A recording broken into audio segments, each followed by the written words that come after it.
হচ্ছে আপনার হাতে টানা রোরাল। আগেকার দিনে যারা খাজনা বা ট্যাক্স না দিত বা যারা দেবী সিং এর বিরুদ্ধে যেত তাদের বুকের বুদ্ধি চালিয়ে দিত, পিষে দিত, কোমরে বেঁধে রাস্তা তৈরি করতে বলে ওকে ডাকাত বা দস্যু বলে। যার জন্য আপনারা বাংলাদেশ, রংপুর, দিনাজপুর নাম শুনেছেন। এর বিরুদ্ধে রংপুর বা কৃষক বিদ্রোহটা করেছিল, তারই এটা বাড়ি।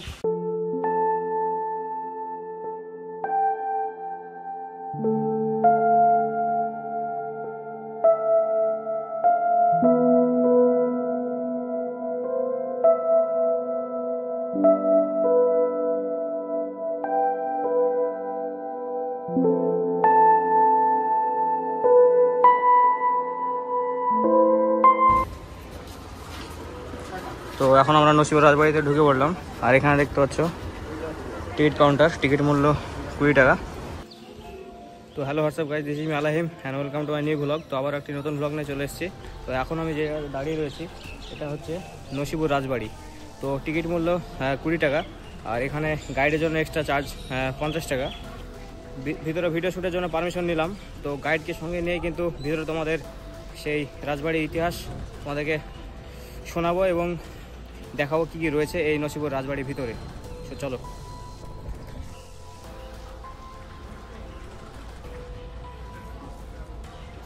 তো ফাইনালি প্রবেশ করছি নসিপুর রাজবাড়ি।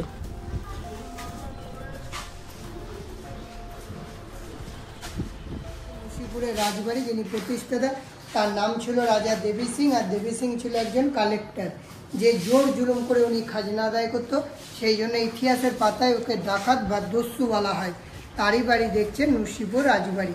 এই বিল্ডিংটা স্থাপিত হয় 1776 সালে।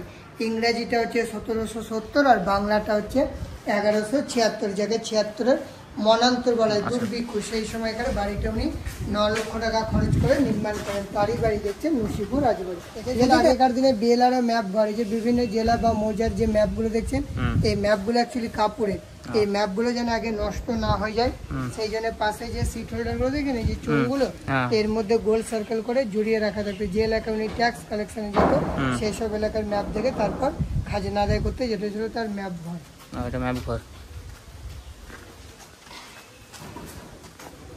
এখানে যে নসিপুর প্যালেসে আপনি ঢুকলেন, সেই টোটাল প্যালেসের এটা একটা রিফ্লেকা কিংবা মডেল, যেটা 250 গ্রাম সোলা আর কাগজকে কেটে কেটে তৈরি করেছিল আমাদের এখানকার শিল্পীটার নাম যোগেশ্বর মালাকার।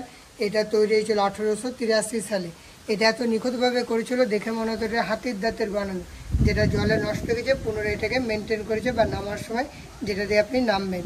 তার নিচে দেখুন একটা বড় কাচের জার, এটা ছিল টেস্টিং জার। বিদেশ থেকে যখন রাজা বা নবাবদের জন্য মদ আসতো তখন মদটা জারে চেক করে খেতে, যদি বিষ থাকতো তাহলে জারটা ডিসকালার হতো, আর বেশি পরিমাণে থাকলে ফেটে গেত, যেটা আপনি হাজারদুয়ারি বা জগৎসরের বাড়িতে দেখেছেন প্লেট, সেরকম এটা জার।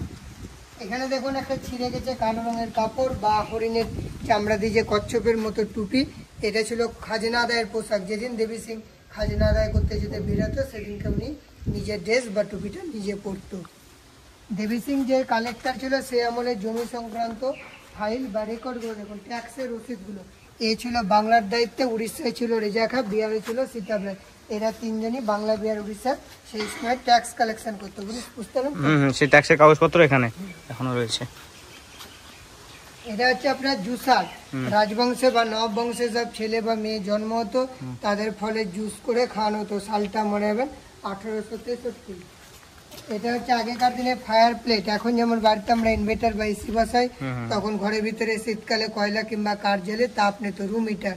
এটা লোহার লকার, সিন্ধুক, এগুলো রাজা নবাব বেগমদের অলংকারের মডেলগুলো নিরাপত্তার জন্য মাটির তলা পুঁতে রাখতো। ওটা কাঠের সিন্ধুক, যার ওজন হচ্ছে 4 মণ বা কিলো হিসেবে 160 কিলো। এটা হচ্ছে আপনার হাতে টানা রোরাল। আগেকার দিনে যারা খাজনা বা ট্যাক্স না দিত বা যারা দেবী সিং এর বিরুদ্ধে যেত তাদের বুকের বুদ্ধি চালিয়ে দিত, পিষে দিত, কোমরে বেঁধে রাস্তা তৈরি করতে বলে ওকে ডাকাত বা দস্যু বলে। যার জন্য আপনারা বাংলাদেশ, রংপুর, দিনাজপুর নাম শুনেছেন। এর বিরুদ্ধে রংপুর বা কৃষক বিদ্রোহটা করেছিল, তারই এটা বাড়িতে। এবার আপনার সামনে এই যে ফাঁকা যে গার্ডেনটি দেখছেন, যদিও এটা আজকের দিনে মনে হচ্ছে আপনার ধ্বংসস্তূপ, কিন্তু আজ থেকে 200 বছর আগে জায়গাটা ছিল নাচ মহল। চারি সাইড তখন বেলজিয়াম কাচের ঘর ছিল, এরপরে ছিল টিনের সেট। দেবী সিং এখানে হীরাবাই নামে এক নর্তকীকে নাচাতো, যার এক রাত্রি নাচতে পেলে তৎকালীন তার ডিমান্ড ছিল 5,000 স্বর্ণ মুদ্রা। আসুন তার ছবিটা রয়েছে। যে কাঠগুলো বাগানে যে নর্তকীটার ইতিহাসটা আর এই শোনা যে যায়। জায়গাটা দেখছেন, এটা ছিল আগেকার দিনে দরবার হল, মানে কি বিচার সভা। আগেকার দিনে যারা খাজনা বা ট্যাক্স না দিত বা যারা দেবী সিং এর বিরুদ্ধে যেত তাদের এখানে বিচার বসতো।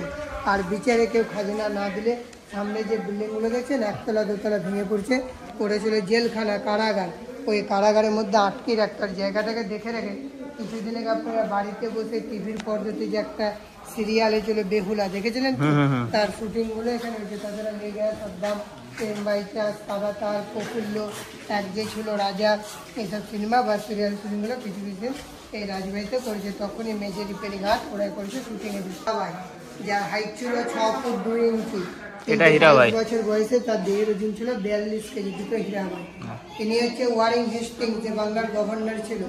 এর হয়ে দেবী সিং ট্যাক্স করতো, যার ফলে আপনি দেখতে এসছেন। দেবী সিং দুটো বিয়ে করেছিল, তার সাথে উনি নিঃসন্তান ছিলেন। কোনটা দেবী সিং? তাই তার ভাই ছেলেকে দত্তক নিয়েছিল, কীর্তিচাঁদ সিংকে।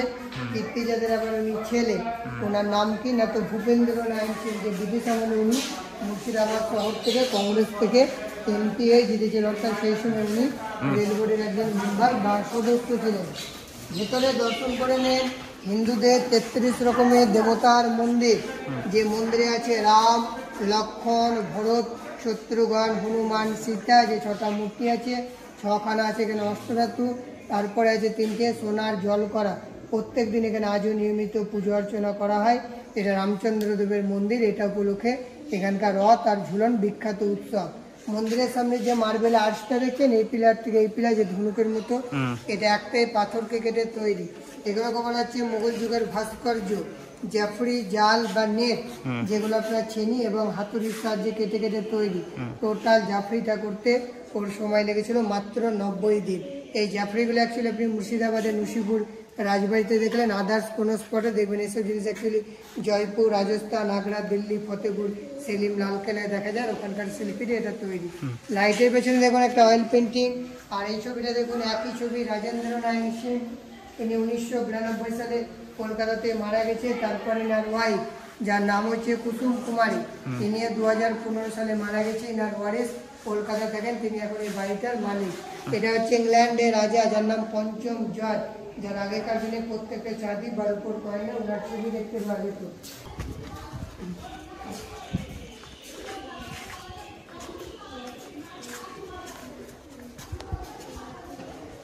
এখানে দর্শন করে নেবেন। এখানে আছে রাধা মাধব, তার সঙ্গে আছে জগন্নাথ, সুভদ্রা, বলরাম, গোপাল, নারায়ণ শিলা। এটা হচ্ছে দেবী সিং এর সেই জাগ্রত ডাকাতকালী। নসিপুর রাজপরিবারের নসিপুরের রাজবাড়ি নসিপুরের রাজা দেবী সিংহের নির্মিত পুরাতন প্রাসাদের পাশে অবস্থিত। বর্তমান প্রাসাদটি 1865 সালে রাজা কীর্তিচন্দ্র সিংহ বাহাদুর দ্বারা নির্মিত হয়েছিল। এটি দেবী সিংহের দরবার ছিল, যিনি ব্রিটিশ রাজের সময় কর সংগ্রাহক হিসাবে ঐতিহাসিকভাবে বিখ্যাত ছিলেন। তিনি পানিপথ থেকে এসে ব্যবসায়ী হিসাবে কাজ শুরু করেন। বিচারের পর তিনি দেওয়ান রেজা খানের অধীনে রাজস্ব বিভাগে নিয়োগ পেতে সফল হন। যারা তাকে সময় মতো কর দিতে ব্যর্থ হন তাদের বিরুদ্ধে কঠোর হওয়ার জন্য তিনি পরিচিত ছিলেন। ধীরে ধীরে তিনি ইস্ট ইন্ডিয়া কোম্পানির লোকেদের মধ্যে তার প্রভাব বিস্তার করতে সক্ষম হন এবং সেই বিভাগের প্রধান হন। দেবী সিংহ নসিপুর রাজপরিবারেরও প্রতিষ্ঠাতা ছিলেন, যারা অগ্রবাল রাজবংশের অন্তর্ভুক্ত।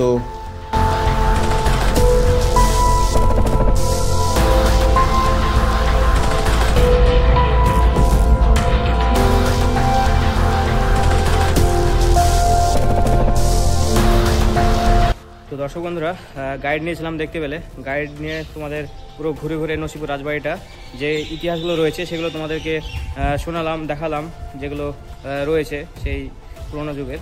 তো দর্শক বন্ধুরা, এই ছিল এই নসিপুর রাজবাড়ি ভ্লগ। তো ভ্লগটি যদি তোমাদের ভালো লাগে তোমরা অবশ্যই লাইক, কমেন্ট, শেয়ার করতে ভুলবে না।